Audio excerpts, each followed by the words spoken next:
Hari baru di kota Gotham. Ben telah dikalahkan, tetapi kota dan pahlawannya masih berjuang untuk kembali normal. Deathstroke, tentara bayaran terbesar di dunia, kembali ke kota di bawah kontrak baru. Bergabung juga para pembunuh bayaran lainnya. Dan Batman dikelilingi oleh pembunuh serta pemain berbahaya Gotham sendiri, dari Riddler, Penguin hingga Harley Quinn. Saat Batman semakin dekat untuk mengungkap sosok otak kejahatan, cinta dalam hidupnya, Catwoman menyimpan rahasia jahat di cakarnya. Bisakah Batman mencabut darinya tanpa merusak hubungan mereka? Dan apakah itu cukup untuk menghentikan rencana yang akan datang menghadangnya? Inilah cerita komik Batman, The Dark Design. Salam jumpa di channel Cerita Komik, channel yang akan merangkum cerita-cerita komik terbaru dan terbaik dari DC maupun Marvel untuk sahabat komik semua. Jadi, jangan ragu dan langsung saja subscribe dan nyalakan notifikasi agar tidak ketinggalan cerita tentang pahlawan-pahlawan super kesayangan kita semua. Cerita dibuka dengan sejumlah orang bertopeng badut memasukkan sesuatu ke dalam boneka. Saat salah satu handphone mereka menyalakan notifikasi berita terungkapnya identitas Superman, temannya mengingatkan untuk mematikan handphone itu sebelum bos mereka mengetahui. Terlambat, si bos datang dan melihat handphone anak buahnya itu. Bukannya takut, pekerja itu malah menanyakan mengapa bosnya tidak mengungkapkan identitas Batman sebelum Batman mengundurkan diri. Punchline hanya bekerja satu kali, ucap sang bos geram sambil menghantamkan kepala si pekerja berkali-kali ke meja hingga berlumuran darah. Si bos tidak lain adalah Joker. Adegan beralih ke kota Gotham yang sedang diguyuri hujan, di mana Batman sedang berpatroli sambil membayangkan rencana kota Gotham yang lebih aman, bahkan tidak membutuhkan Batman. Di salah satu sudut kota, tampak seorang pria tersungkur dengan wajah berdarah dan perlahan hancur. Pria itu tewas diracun seorang wanita misterius yang memasuki sebuah bangunan.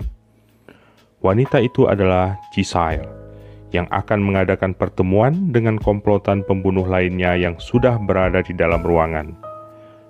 Ada Merlin, Gunsmith, Mr. Teeth, serta pimpinan mereka yang masih misterius. Apa yang akan terjadi berikutnya akan berlangsung cepat dan kalian harus bersiap, kata pemimpin mereka. Sementara itu di sebuah gedung sedang berlangsung acara penggalangan dana untuk membangun kota Gotham yang baru. Selina Kyle tampak mewakili Bruce Wayne melayani wali kota dan tamu lainnya sambil berkomunikasi dengan Batman lewat jaringan pribadi. Batman menekankan pentingnya acara tersebut untuk membangun ulang kota Gotham. "Kau tahu apa yang kau cari?" tanya Batman. "Aku selalu tahu apa yang aku cari," jawab Nona Kyle, lalu kembali berbaur dengan para tamu. Batman kemudian menghubungi Lucius Fox di suatu tempat di gedung Wayne Enterprise dan menanyakan kesiapan kendaraan khusus yang telah didesain olehnya. Lucius mengatakan bahwa kendaraan itu siap untuk menghancurkan dinding, menangkap dan melacak target, serta terbang, namun mengingatkan Batman perlu pengujian keamanan berbulan-bulan. Batman mengabaikannya dan meminta Lucius mengirimkan kendaraan bernama Night Climber itu ke lokasi dikirimnya. 5 hari sebelumnya, Batman lewat Bat komputer telah mendeteksi di dark web yang sering digunakan perkumpulan pembunuh mengenai adanya rencana besar untuk menyerang kota. Batman berhasil melacak dan mengetahui identitas para pembunuh yang terlibat dalam rencana itu, dan pemimpinnya, Deathstroke alias Slade Wilson, membuat Batman khawatir karena Deathstroke bukan tipe pembunuh yang hanya mementingkan uang. Pasti ada rencana besar yang membuatnya beraksi. Jepitan besi dari kendaraan baru Batman menghancurkan dinding bangunan tempat pertemuan para pembunuh. Sementara yang lain masih berhamburan, Wilson secara refleks langsung melakukan serangan. Namun serangannya gagal, memutuskan tali baja, dan malah membuat pedangnya patah. Deathstroke tidak bisa kabur, sementara keempat pembunuh lainnya meski berhasil melarikan diri namun bisa terlacak oleh alat bernama Shadowcaster berupa proyektor berukuran kelereng yang memproyeksikan bayangan Batman hingga target merasa diikuti oleh si manusia kelelawar itu. Pertarungan seru antara Batman dan Deathstroke terjadi. Keduanya saling jual beli pukulan. Wilson mengatakan bahwa dia hanyalah pengalih dari rencana sebenarnya, tapi Batman mengatakan bahwa dia tahu hal itu. Sementara itu di ruang server di Three Corner Yards, seorang pria hendak melakukan sesuatu saat cambuk Catwoman menghentikannya. Pria itu mengatakan bahwa pada alat yang dibawanya ada rencana kota untuk menggantikan rencana Bruce Wayne. Wajah pria itu kemudian perlahan mengeluarkan asap hijau dan darah, lalu menjadi hancur. Yang lebih mengejutkan, terdengar suara orang lain dari dalam tubuh pria sekarat itu, seakan ada alat komunikasi di dalamnya. "Siapa kau?" tanya Catwoman. "Jangan pura-pura tidak ingat. Aku selalu mulai dengan 5 pembunuh datang ke kota. Itu adalah langkah pertama dari rencana kriminal yang sempurna," jawab suara misterius itu. Catwoman tampak terkejut dan tidak percaya. "Bruce Wayne punya rencana untuk kota Gotham. Kami juga," lanjut suara tadi. Pertarungan antara Batman dan Deathstroke sudah selesai dengan kemenangan Batman. Batman memberikan perintah pada Alfred untuk menghubungi polisi Gotham dan menyiapkan 5 sel di blok hitam. "Alfred tidak di sini, Bruce," Lucius mengingatkan. Batman menyeret tubuh Deathstroke, menaiki kendaraannya, lalu membawanya terbang. Batman tahu bahwa rencana kota tanpa Batman hanyalah khayalan. Tapi dulu, Alfred selalu percaya dia bisa mewujudkannya. "Kau ini Batman, Tuan Bruce. Apa yang bisa terjadi hanyalah dibatasi oleh apa yang kau percaya bisa terjadi." Pada saat itu, mewujudkan sesuatu yang bisa dan akan lebih baik dari sebelumnya, dia percaya bisa terjadi. Sementara itu, di suatu tempat tampak sejumlah orang bertopeng badut terikat di roller coaster, sementara 2 orang lain berdiri di samping mereka. "Bos tidak suka orang lain bicara," kata seseorang yang membawa jerigen minyak. Seorang lagi yang memegang alat pelacak mengatakan kendaraan semacam Batman baru itu berada di luar jangkauan. Saatnya melakukannya. Mereka membakar orang-orang yang terikat itu, lalu menyalakan roller coaster menyebabkan api membakar setiap bagian taman hiburan itu. Saat menjauh, salah seorang dari 2 orang tadi menembak rekannya. Sambil masuk ke dalam mobil, dia menghubungi bosnya, mengatakan semuanya sudah diurus. "Belum semua," kata suara dari seberang telepon. Lalu mobil yang dinaiki pria itu meledak. Di sebuah gedung di salah satu tempat di kota Gotham, tampak Riddler yang selalu mengawasi kota Gotham dari monitor TV-nya terlihat panik menghubungi Oswald alias Penguin. Penguin yang sedang membantai sejumlah orang tampak terganggu dengan telepon itu. "Intinya Edward, dan cepat," serunya. 5 pembunuh termahal sudah tertangkap oleh musuh kita bersama. Itu bagian pertama, itu katamu," kata Riddle. Penguin lalu menyarankan Riddle untuk menghilang, menyamar ke kehidupan normal. "Aku tidak bisa," jawabnya. "Kau sendiri apa yang kau lakukan?" "Aku membersihkan lingkaran dalamku," jawab Penguin. "Batman sekalipun tidak bisa menahanku." "Kita sudah sepakat, desainer akan datang mengumpulkan," kata Riddler panik. "Dia boleh mencobanya," tanggap Penguin dingin. Para pembunuh telah dibawa ke kantor polisi untuk ditahan. Batman lalu meminta Catwoman mengirimkan rencana pembangunan kota tandingan itu ke Bat Computer untuk dilakukan pembandingan. Catwoman menanyakan apakah Batman memiliki gambaran siapa orang yang dihadapinya saat ini serta rencana mereka. Batman merasakan ada kepanikan dalam suara Catwoman, namun Catwoman menampiknya. Batman lalu menemui Komisioner Bullock untuk memastikan para penjahat sudah aman dalam tahanan di blok hitam. Blok hitam adalah 9 sel yang dibuat khusus dengan ketahanan dan keamanan super ketat oleh Bruce Wayne untuk menahan para penjahat paling berbahaya. Hanya ada 2 cara untuk membukanya. Satunya memerlukan DNA 2 orang penjaga, satu lagi hanya diketahui oleh Bruce Wayne dan Lucius. Batman mendatangi Deathstroke dalam tahanannya. Dia mengatakan hanya dia yang tahu siapa yang menyewa mereka, dan dia tentu saja tidak akan memberitahu kepada siapapun. Dia suka dengan rencana penyewanya dan juga suka dengan bayarannya. Batman lalu mengecek Cheshire yang diisolasi dan belum dilakukan pemeriksaan karena khawatir racun di sekujur tubuhnya. Benar saja. Cheshire hanyalah badan pengganti yang dilapisi oleh tanah liat. Batman lalu meminta Lucius melacak Cheshire yang asli lewat rekaman yang ada. Mengingat bangunan yang padat di daerah tempat Cheshire terlacak, Batman menggunakan Batsuit. Batman meluncur dari night climbernya dengan Batsuit menuruni gedung menuju jalan raya di mana Cheshire melaju dengan motornya. Melihat Batman mengejarnya, Cheshire tiba-tiba melompat dan mencakar wajah Batman dengan cakar beracunnya. "Kau akan mati sebentar lagi. Apa kata-kata terakhirmu? Ucapnya pada Batman. Siap-siap, jawab Batman. Cheshire berbalik dan terlambat untuk bereaksi. Tubuhnya menghantam truk sementara Batman meluncur di bawah truk. Batman selamat karena membran di kostumnya membungkus racun di kuku Cheshire. Pintar, tapi intinya memang bukan untuk membunuhmu, tapi membuatmu tetap sibuk. Ini adalah permainan. Kau bahkan belum tahu siapa saja yang bermain, ucap Cheshire. Sementara itu, para pembunuh tiba-tiba terbebas dari tahanan mereka dengan cara yang masih misteri. Mereka melumpuhkan Komisioner Bullock dan punya waktu 90 detik untuk lari. Fase 1 sudah selesai. Kita akan masuk ke fase 2, ucap Deathstroke. Pintu ini akan segera terbuka. Pintu itu akan terbuka, tetapi bukan untukmu, Tuan Wilson. Kau dan majikanmu telah mencuri rencanaku. Aku kagum itu diturunkan ke yang kedua, tapi itu memberiku keuntungan. Penguin bersenjata lengkap berkata sambil melihat pelarian Wilson dan pembunuh lainnya dari monitor. Catwoman menggali sebuah kuburan di bawah siraman hujan. Dia menghubungi Riddler dan mengancam akan menghajarnya jika dia tidak mau menjawab pertanyaannya. Catwoman menanyakan apakah yang terjadi saat ini adalah kenyataan sebenarnya, bukan tipuan. Dia berkata ini harusnya sudah selesai bertahun yang lalu karena mereka telah menguburnya. Riddler menebak Catwoman belum menceritakan hal tersebut kepada Batman. Catwoman kembali bertanya dan mengancam akan meminta Batman memenjarakan Riddler. Riddler mengatakan bahwa Penguin percaya itu adalah sebenarnya dan dia telah membersihkan sekitarnya. Catwoman berkata dia tidak peduli dengan apa yang Penguin pikir, tapi apa yang Riddler yakini. Riddler mengatakan bahwa polisi telah menemukan sejumlah mayat bertopeng badut terbakar di taman hiburan.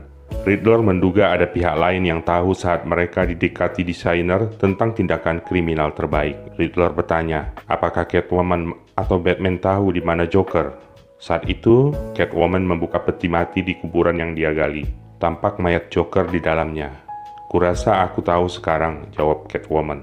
Di waktu yang sama, Lucius memberitahu bahwa hubungan komunikasinya dengan blok hitam dan kantor polisi terganggu dan terputus. Batman menghubungi Komisaris Bullock yang menceritakan tentang perginya para pembunuh. Tapi Bullock mengatakan mereka sepertinya diculik. Cheshire tertawa melihat Batman bingung. Batman membuat Cheshire pingsan lalu meminta mobil pada Lucius. Lucius meminta Batman mengambil sesuatu dari sabuknya. Lucius menyebutnya Echo. Dia lalu meminta Batman menuju sebuah mobil Porsche XL yang terparkir di dekat situ, lalu menaruh Echo itu di kap mobil itu.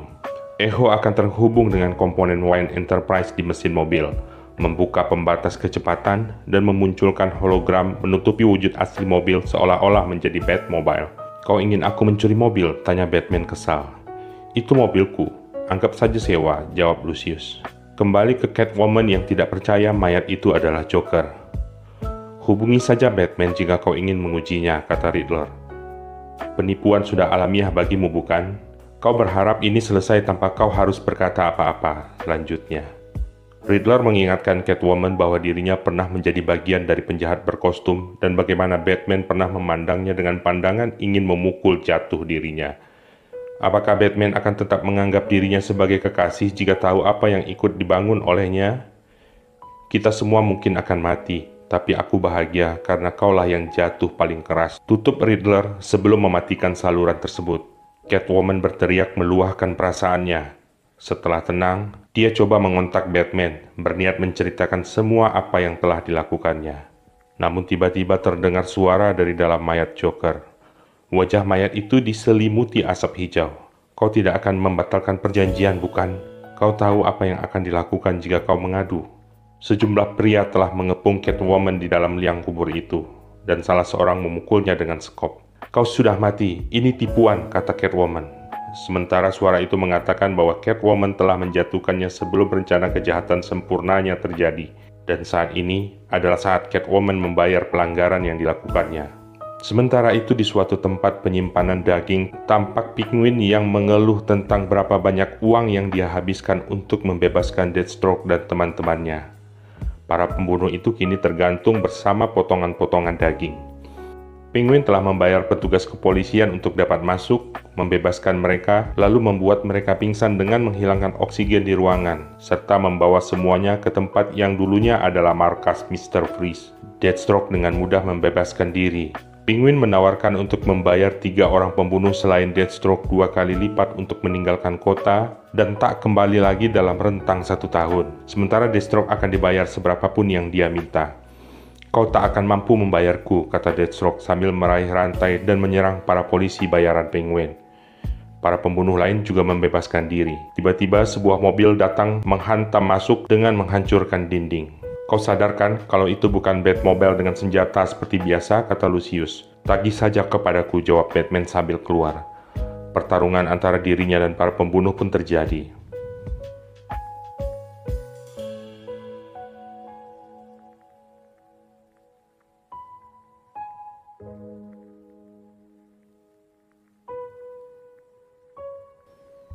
Tiba-tiba, Deathstroke menyandra Penguin dan menyuruh Batman berhenti.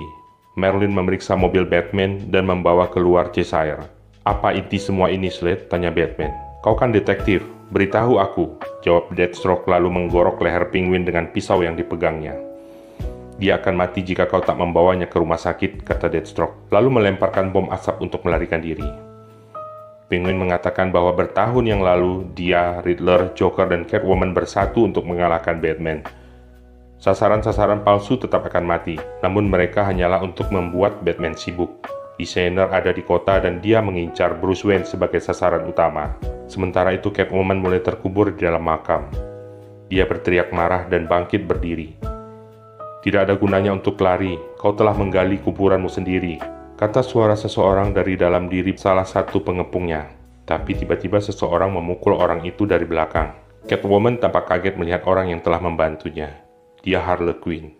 Kau tak tahu betapa dalamnya urusan ini. Ini bisa membuatmu gila, katanya. Rumah sakit Gotham Mercy. Para dokter yang bertugas di ruang gawat darurat sedang membahas rencana pembangunan ulang kota Gotham oleh Bruce Wayne. Ketika Penguin masuk berlumuran darah, mengatakan dirinya telah ditikam dan penikamnya akan kembali karena tahu dia masih hidup. Dia juga mengatakan bahwa Batman melemparkannya dari mobilnya di depan rumah sakit itu. Dokter segera tanggap dan meminta untuk menyiapkan operasi segera. Penguin memintanya untuk menghubungi nomor yang diberinya dan memastikan dirinya selamat dengan imbalan $100.000. Jika tidak, Penguin mengancam akan membunuh keluarga dokter itu. Petugas lain bertanya dan penasaran di mana Batman. Penguin mengatakan bahwa dia sedang bekerja. Saat itu, Batman sedang mengejar dan berjibaku dengan gunsmith yang nama sebenarnya adalah Douglas Ward. Douglas adalah veteran dari setengah lusin kontraktor militer di Timur Tengah. Dia dipecat karena melakukan percobaan senjata eksperimen tanpa izin.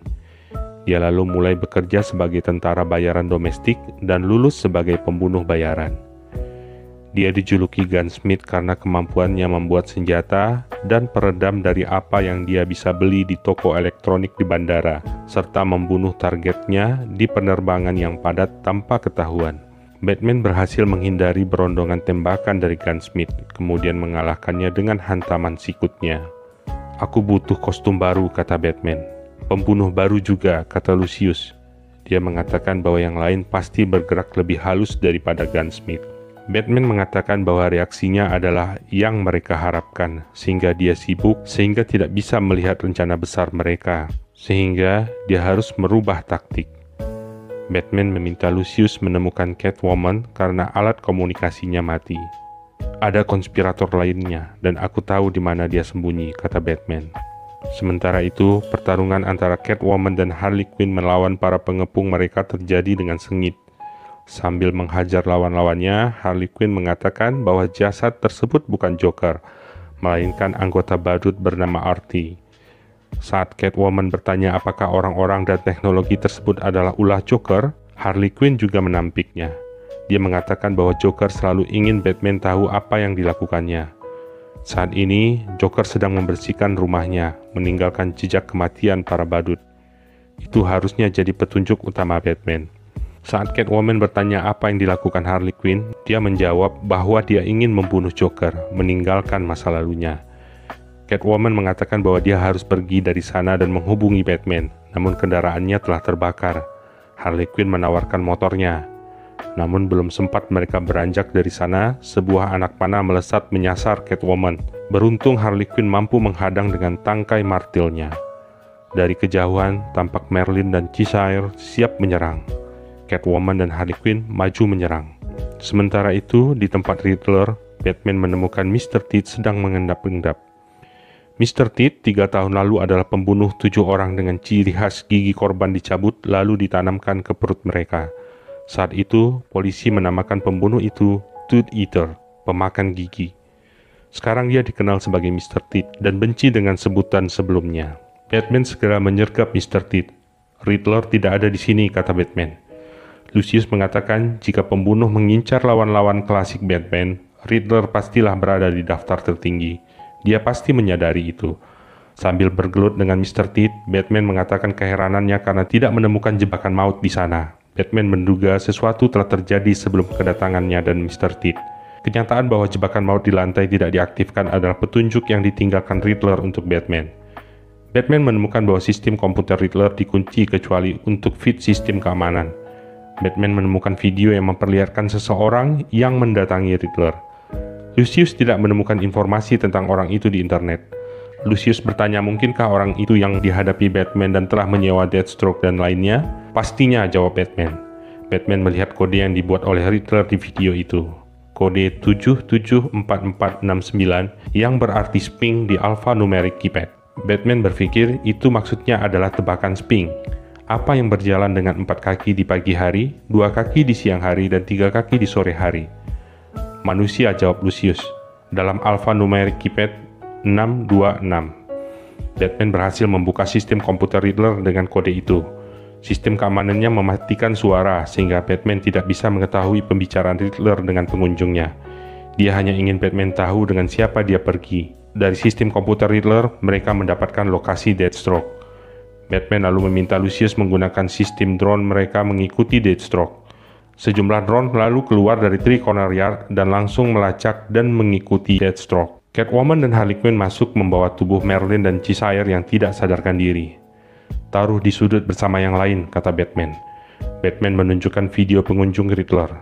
Catwoman terkejut dan mengatakan bahwa Penguin dan Joker dalam bahaya. Catwoman mengatakan bahwa orang itu disebut desainer. Dia dan para penjahat lain membuat kesepakatan dengannya bertahun yang lalu.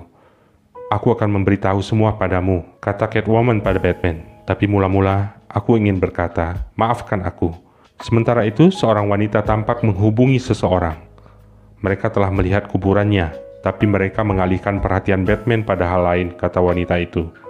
Orang yang dihubungi itu menjawab, aku perlu berbicara dengan beberapa orang terlebih dahulu, sebelum permainan besar dimulai. Orang itu adalah Joker. Sambil melaju di atas motornya, Deathstroke coba menghubungi rekan-rekannya, namun yang menjawab adalah Harley Quinn yang saat itu ditugaskan untuk mengendalikan drone yang melacak Deathstroke. Harley Quinn melakukan serangan terhadap Deathstroke menggunakan drone itu, walaupun hanya menggunakan peluru karet. Lucius merasa khawatir, tapi Batman mengatakan itu yang bisa mereka lakukan saat ini, dan meminta Lucius mengawasi dan mematikan akses kontrol pada Harley Quinn jika dia melakukan sesuatu yang berbahaya. Saat itu, Batman bersama Catwoman berada di puncak sebuah bangunan sambil memperhatikan proses pembangunan Gotham baru. Batman lalu meminta Catwoman menceritakan semuanya. Catwoman memulai ceritanya dengan kembali meminta maaf. Bertahun-tahun yang lalu, Catwoman mendapatkan sebuah surat undangan dengan inisial D yang merupakan inisial dari sebuah nama yang menjadi legenda di dunia kriminal sebagai master kriminal yang mampu merancang tindakan kriminal yang belum pernah didengar oleh siapapun. Ternyata bukan dirinya sendiri yang menerima undangan itu. Telah menunggu di dermaga yang telah ditetapkan 3 kriminal Gotham lainnya, Joker, Penguin, dan Riddler. Mereka berempat lalu dijemput oleh sesosok zombie menggunakan perahu motor dan dibawa ke sebuah rumah misterius. Mereka langsung disambut oleh seorang berkostum dan bertopeng kain berinisial D besar di bagian wajahnya. Dia menyebut rumah itu sebagai rumah Tartarus dan memperkenalkan dirinya sebagai desainer. Mereka diminta menyerahkan semua senjata mereka, lalu dijamu makan oleh tuan rumah itu. Catwoman mengingatkan masa itu adalah masa setelah Gotham yang kelam dan dikuasai oleh keluarga Falcone dikalahkan oleh Batman yang membuat dunia kriminal Gotham juga berubah. Sehingga siapa yang kebetulan punya kemampuan, didukung dengan kostum berwarna-warni, bisa melakukan berbagai aktivitas kriminal yang tentu saja harus berhadapan dengan Batman dan Robin, tapi juga bisa meraih keuntungan yang besar jika berhasil. Dan saat itu, Batman selalu berusaha tampil sebagai panutan bagi Robin. Catwoman lalu lanjut menceritakan malam itu. Saat jamuan makan malam, desainer bercerita tentang masa mudanya yang harus selalu berhadapan dengan seorang detektif. Apapun yang dia lakukan, sang detektif selalu seakan berada satu langkah di hadapannya.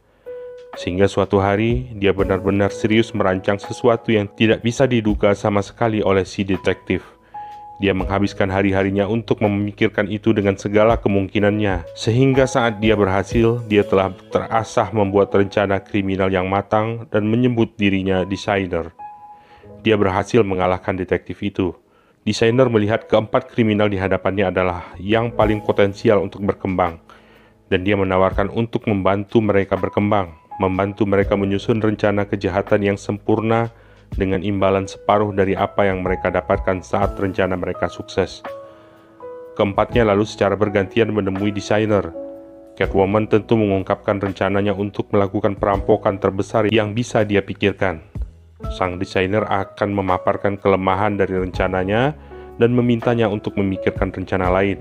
Sehingga malam itu akhirnya dia keluar dengan rencana sempurna untuk merampok tidak sekedar permata, namun seluruh kekayaan pemilik perusahaan terbesar di planet itu. Rencana itu nyaris tidak ada cacat, sehingga dia merasa sudah memiliki uangnya.